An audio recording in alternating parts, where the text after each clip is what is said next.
রাজধানী তেহরান সহ ইরানের বিভিন্ন শহরে ব্যাপক হামলা চালিয়েছে ইসরায়েল। এর মধ্যে রয়েছে তেহরানের একটি হাসপাতালও। ইরান ও ইসরায়েলের ক্ষেপণাস্ত্র হামলা অব্যাহত রেখেছে। এদিকে হরমুজ প্রণালী উন্মুক্ত রাখা নিয়ে একমত হয়েছেন মার্কিন প্রেসিডেন্ট ডোনাল্ড ট্রাম্প ও যুক্তরাজ্যের প্রধানমন্ত্রী কিয়ার স্টারমার। আরও জানাচ্ছেন সঞ্জিদা সিলভিয়া।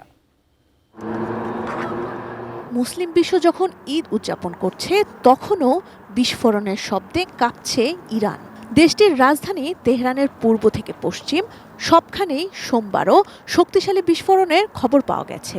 বাদ যায়নি রাষ্ট্রীয় গণমাধ্যম কেন্দ্র কিংবা হাসপাতালও। পাল্টা জবাব দিতে দেরি করেনি ইরানও।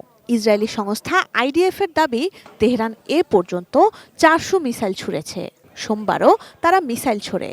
এদিন ইসরায়েলি আকাশ প্রতিরক্ষা ব্যবস্থা বেশিরভাগ মিসাইল রুখে দিলেও একটি আঘাত আনে তেহরানের ব্যস্ত ব্রিজে। ইরানের দাবি, ইসরায়েলি পারমাণবিক কেন্দ্রের কাছে হামলার প্রতিশোধ হিসেবেই এই আক্রমণ। রোববার গভীর রাতে মার্কিন প্রেসিডেন্ট ডোনাল্ড ট্রাম্প ও ব্রিটিশ প্রধানমন্ত্রী কিয়ার স্টারমার ফোন আলাপে হরমুজ প্রণালী সংকট নিয়ে আলোচনা করেছেন। বৈশ্বিক জ্বালানি বাজার স্থিতিশীল করতে হরমুজ প্রণালী খোলা জরুরি বলেও মত দেন তারা। দু নেতা শিগগিরই এ বিষয়ে আবার কথা বলবেন বলেও জানানো হয়।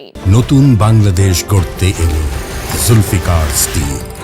জুলফিকার স্টিল, ইস্পাত দৃঢ় অঙ্গীকার। এদিকে ইরানকে দেয়া ট্রাম্পের 48 ঘন্টার আলটিমেটাম শেষ হচ্ছে সোমবার।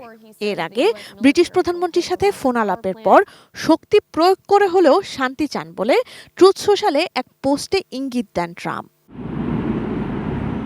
হরমুজ প্রণালী নিয়ে ট্রাম্পের দেয়া আলটিমেটামের পর অস্থির তেলের বাজার। ব্যারেল প্রতি দাম ছাড়িয়েছে $100। আলটিমেটামের জবাবে আইআরজিসি হুঁশিয়ারি দিয়েছে, ইরানের পারমাণবিক বিদ্যুৎ কেন্দ্রে হামলা চালালে তারা হরমুজ প্রণালী সম্পূর্ণভাবে বন্ধ করে দেবে। আন্তর্জাতিক জ্বালানি সংস্থা আইইএর আশঙ্কা, এই সংকট 70-এর দশকের তেল সংকটের চেয়েও ভয়াবহ হতে পারে। বিশ্ব নেতাদের যুদ্ধবিরতির আহ্বান সত্ত্বেও থামছে না পাল্টাপাল্টি হামলা। মধ্যপ্রাচ্যের এই সংঘাত শেষ পর্যন্ত কোথায় গিয়ে থামবে, সেটি এখন দেখার বিষয়।